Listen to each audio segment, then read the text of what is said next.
Magandang umaga po sa inyong lahat. Nandito po tayo ngayon sa Barangay Polba ng Ligao City. Ito yung barangay na bibigyan natin ng beneficiary para sa ating tulong sa ating kapwa Bicolano na donation ni Ma'am Agnes po. So pupunta muna tayo sa barangay para magbigay tayo ng respeto muna sa ating kapitan dito sa Barangay Polba ng Ligao City. So ito po yung barangay hall nila. Dito lang po yan sa Ligao City po. May mabibigyan naman tayong pamilya na nangailangan ng tulong po dito po sa Barangay Polba ng Ligao City. Ito po yung kanilang barangay hall po. So pasok muna tayo. Pupuntahan muna natin yung ating isang pamilya dito na mabibigyan natin ng tulong. At dito malapit lang daw po yun dito. Wala yan, no? So nandito lang po tayo para puntahan yung pamilya po ni unang pamilya po natin na mabibigyan ng tulong po para sa tulong po na bigay po ng ating subscriber na si Ma'am Agnes. Ito po yung bahay at pupuntahan po natin at para rin makilala niyo po kung sino po ang unang nating beneficiary sa tulong na ito. So pasok tayo. Pwede mo ka ano?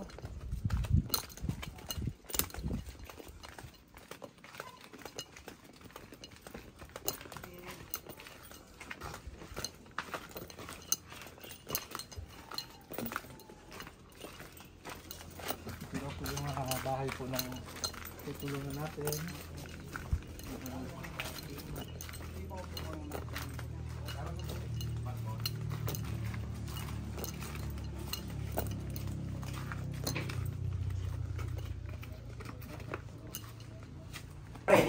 Ito, pinakain muna kami dito sa bahay. Dito na kami sa bahay po ng bibigyan natin ng tulong. At ito po ako sa bahay nila at sabi magkain daw muna kami. At yun nga, ito po yung ngayon sa Barangay Polba ng Ligao City.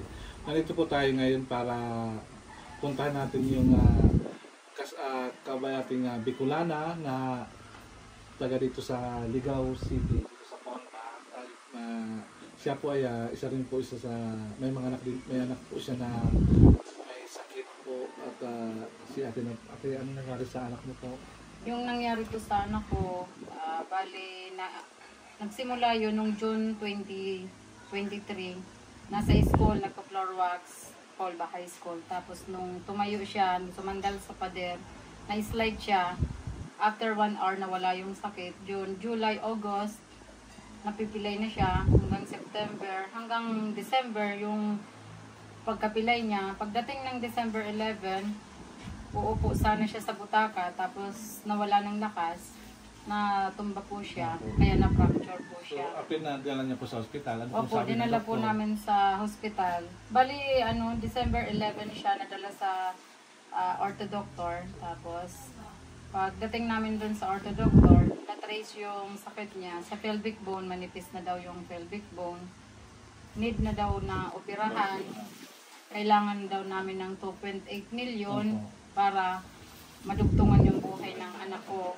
Pero sabi ko naman, kung tinanong ko yung doktor kung may assurance po na makakatayo, makakalakad yung anak ko, pero walang assurance. Totally bedridden po siya. Kaya hindi po namin pinaoperahan. Sa una, ang problema, financial. Kaya hindi na namin pinaoperahan. Pangalawa, masasaktan lang yung anak namin para ang gagawin lang nilang, kasi yung pagkasabi ng doktor sa akin, pag-aaralan ng mabuti yung sakit ng anak ko. So ano po yung desisyon niyo po? Naging desisyon niyo po sa anak niyo? Bali yung desisyon po namin sa anak namin, ipinasa Diyos na lang po namin. Almost lagi kaming nagpe-prayer. Tapos sa albularyo, kami. Nagtatry namin din siya. Yun na lang po ang pag-asa namin, yung Diyos. Kasi talagang hindi namin kaya yung price na hinihingi ng doktor. So ano po ngayon yung nakukunan ng buhok kabuhayan? Yung kabuhayan po. Yung paghahanap buhay namin, bali yung asawa ko, farmers lang yan siya. Nag-ano lang ng nyog. Yun lang ang ano namin. Kaya wala kaming sapat na pera para madalas namin sa Maynila Opo. para maoperahan. Kaya yun. Itinigil na namin yung pagpunta na sa orthodoctor. Bali, nakadalawa pa kasi kaming orthodoctor. Nag-second opinion kami. Ganun pa din po. So dito po kayo nakatira ngayon sa sa bahay niyo po ito? Ito nakatira ngayon? Bali, itong bahay na po ito, hindi naman namin bahay. Nakituloy lang po kami para malapit sa kalsada. Mayroon ka po ngayon trabaho? Sa ngayon po, wala akong trabaho. Ang trabaho ko ngayon, nagbabantay na lang sa aking anak. Tapos yung asawa niyo naman po? Yung asawa ko na lang naghahanap po kay nagtatrabaho siya. So ngayon po nakita po natin, nalaman po natin yung kanyang buhay dito sa Barangay Polba. Isa po yan si Ate Alma yung maibigyan natin tulong at kapalamat din po kayo sa mga donation na binibigyan niyo po na bigyan natin yung mga nangailangan, nakagaya po ni Ate Alma. So ngayon po, siya po ay mabigyan natin ng konting tulong at sana malay natin may magbigay pang tulong po sa inyo na makita natin sa video po. So ito po yung konting tulong namin na maibibigay po sa pamilya niyo po. Maraming salamat po sa inyong mga tumulong na nagbigay na mga nag-sponsor po nito. Na sana naway marami pang inyong matulungan.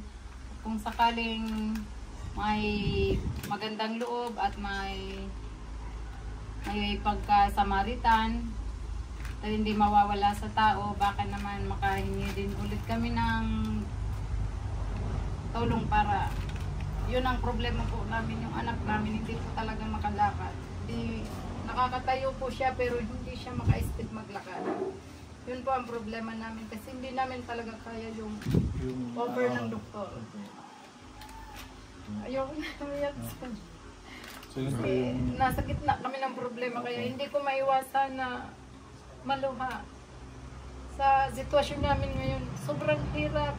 Magdamag kaming walang tulog. Binabantayan yung anak, umiiyak sa gitna ng kahirapan. kasi sobrang sakit na ramdaman niyo po.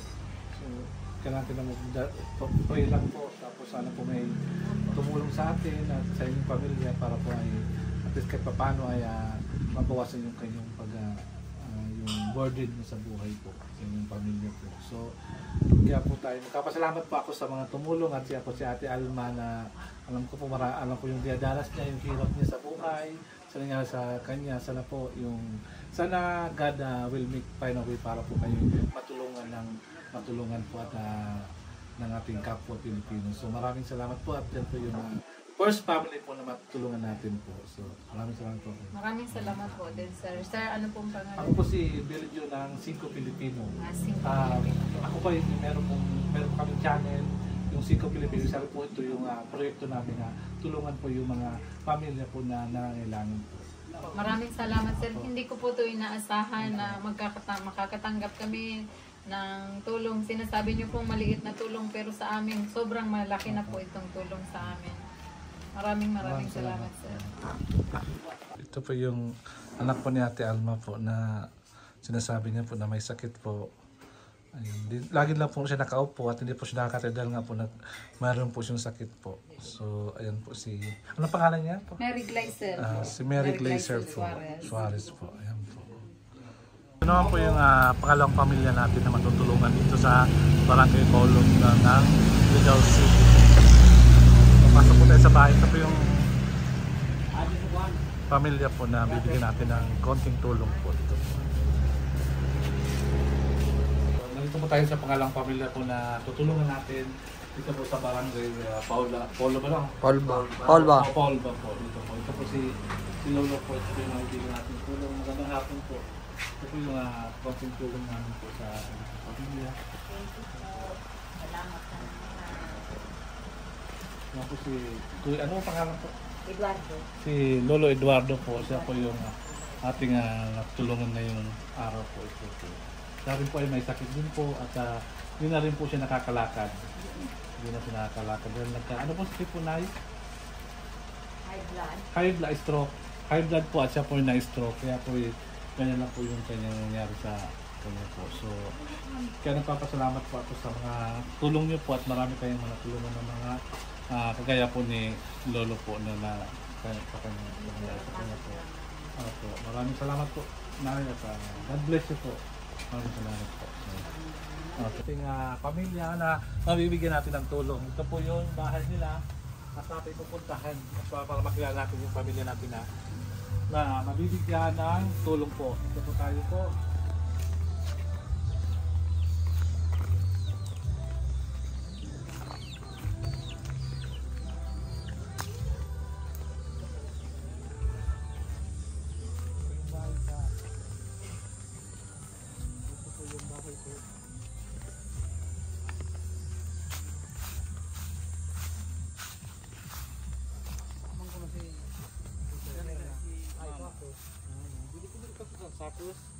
Wala daw yung pamilya po na mabibigyan ng tulong, pero nito lang po yung anak niya po na si, ano bang pangalan niya po? Edmer Topasit. Edmer Topasit po, ito po yung anak niya at iabot na lang natin po ang tulong sa kanyang anak kasi yung pamilya po dito, yung magulang po nila ay wala po dito at nasaan po yung magulang niyo po? Nasa kakambal niya po sa Malama. Nagkatrabaho? Hindi ma'am, pumunta lang po doon. Ito po yung kunting tulong namin sa inyong pamilya po. Thank you po. Maraming salamat. Yung binigyan natin tulong po, yung pangatlo po, yung po si Ate Merna po. Ang kinabubuhan niyo po ay yung paglalaba po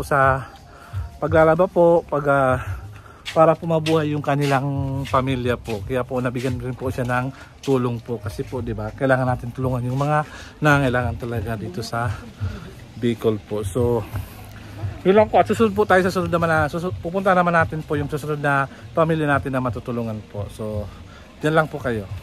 Ito pa sa pamilya naman na susunod na pamilya natin na bibigyan ng tulong po. Puntahan po natin ito po kanilang bahay. Yan po. Sino nga ating bibigyan natin tulong dito? Ano pangalan? Christopher. Sir Christopher po. Saan po si Sir Christopher? Sa hapon po. Patigbag daw ako kaya ng TV. Patigbag daw ako ng TV. Hindi kaya na doon ng TV.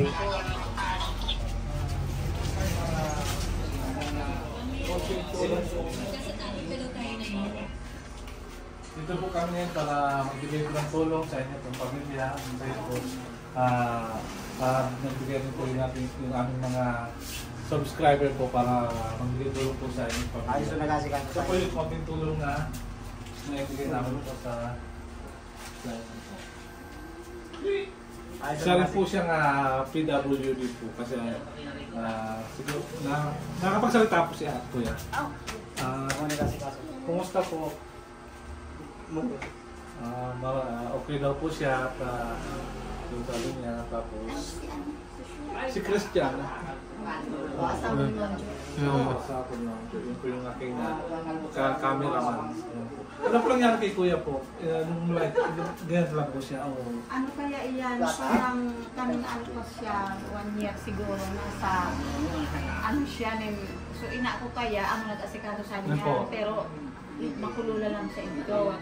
Tapos nung sa diaper siya nahulog siya daw sa puno. Bako po sa hagranan.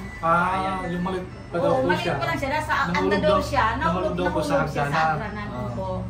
Nasampulo ko nung kanto. Pieces? Sampulong step? Nasa apartment sin na nagkatulagista. Kinain po yun ang nangyari sa iyo.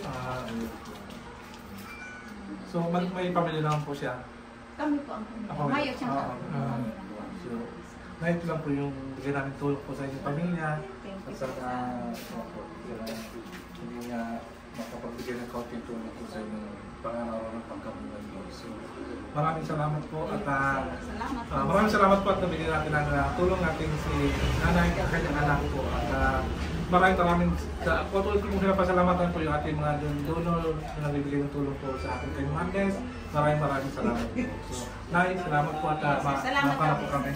Salamat po. So ito po yung uling pamilya natin na matutulungan Si Kuya po, isa po siyang PWD siya po ay nagkatrabaho dito sa munisipyo dahil tinulungan po siya ni Kap na dito lang, parang si Kap lang daw siguro nag-adapt dito para tulungan itong si Kuya. Kasi para magkaroon siya ng kabuhay. So papasok po tayo sa Barangay Hall. Ito po lugar ito yung pinakamalaking barangay dito sa Ligao City po.